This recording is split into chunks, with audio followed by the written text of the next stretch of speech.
Master minds commerce చదవాలనుకునే 10th inter విద్యార్థుల తొలి ఎంపిక.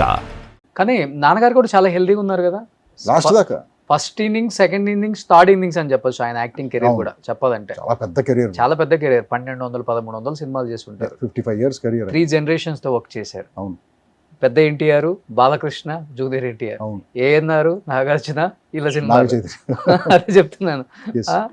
బట్ ఏంటి ఒక్కసారిగా నాన్నగారు చనిపోయారని న్యూస్ వినగానే నేను ఇంటికి వచ్చాను. షాక్. లాస్ట్ ఒక 2-3 months ఎవరిని కూడా దగ్గర వాళ్ళని, తెలిసిన వాళ్ళని కూడా నన్ను రావద్దు, టైంలో చూడొద్దు మీరు, నాకు చూడటానికి ఇష్టం లేదు అట్లా అని చెప్పారు. లాస్ట్ ఏమైందంటే, అది నేను చాలా మందికి చెప్తాను బ్రదర్, ఇది ఒక ఏజ్ వచ్చిన తర్వాత లేదు, ఒక ఓల్డ్ పీపుల్ కింద పడకూడదు బ్రదర్. బాత్రూంలో జారి పడటం కానీ, మెట్ల మీద నుంచి పడటం కానీ, ఏ విషయం గురించి అయినా కింద మాత్రం పడకూడదు. ఎప్పుడైతే ఆ ఫస్ట్ పడతారో, ఫస్ట్ ఫాల్ జరుగుతుందో, సపోజ్ చిన్న ఫ్రాక్చర్ ఇది అయిందనుకోండి, అక్కడ నుంచి వాళ్ళ కాన్ఫిడెన్స్ పోతుంది ఎవరికైనా సరే. సో ఆ పడకుండా జాగ్రత్త పడాలి మనం, ఓల్డ్ పేరెంట్స్ని కానీ, గ్రాండ్ పేరెంట్స్ని కానీ. ఆయన చాలా జాగ్రత్తగా ఉంటారు. ఆయన యాక్చువల్గా ఆయన డిసిప్లిన్ అవన్నీ చాలా పర్ఫెక్ట్గా ఉంటాయి. కాకపోతే ఏంటంటే దురదృష్టవశాత్తు ఆ రోజు షూటింగ్లో ఆ ఆర్టీసీ బస్సు టాప్ మీద నుంచి కింద పడ్డాడు ఆయన. ఏ మూవీస్? అదేదో భీమినేని శ్రీనివాసరావు డైరెక్షన్, ఏదో సినిమా, ఏదో నరేష్, ఎవరు నరేష్ సినిమా అనుకుంటా, అల్లరి నరేష్ ఎవరితో సినిమా. బస్సు టాప్ ఎక్కిచ్చారు, ఆయన ఎక్కకూడదు, మరి ఎక్కాడు ఆయన. దిగేటప్పుడు ఏదైనా క్రేన్ వాడి దిగి ఉండాలి.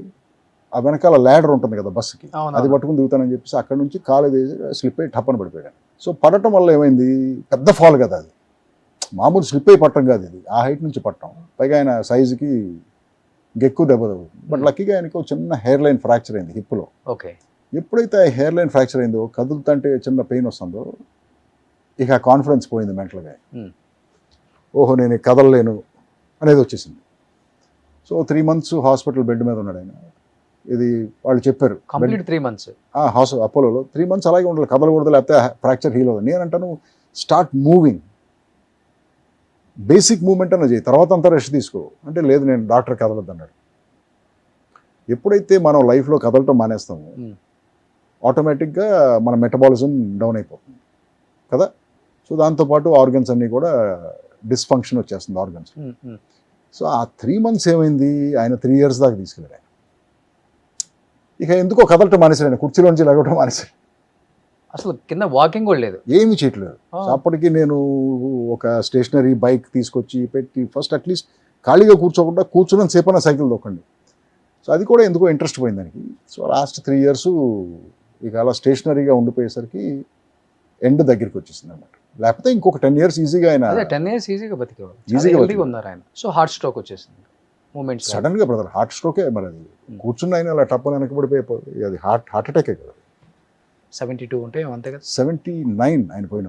79 ఉంది అయినా కానీ ఇంకొక 10 years ఉంటారు ఈజీగా అంత హెల్దీగా ఉన్నారు ఆయన ఈజీగా. మీరు అన్నట్లుగానే చాలా మందికి బయట ఒక ఫుల్ బాటిల్ అనుకుంటారు కానీ అసలు టీ టోట్లర్ అని ఎవరికి తెలియదు. టీ కాఫీ కూడా తాగలేదు. గ్రేట్.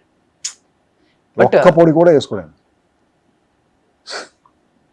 ఎవరు అమితంగా ఇష్టపడే వాళ్ళు, ఆయన బాగా ఇష్టపడే, లైక్ ఆయనతో వర్క్ చేసిన కో యాక్టర్స్ అంటే ఎక్కువ ఆ టైంలో ఎక్కువ ఎవరి గురించి మాట్లాడేవాళ్ళు? ఆయనకి యాక్టర్స్ కంటే ఆయన డైరెక్టర్స్తోనే అనుకుంటా ఫ్రెండ్షిప్ ఎక్కువ ఆయనకి.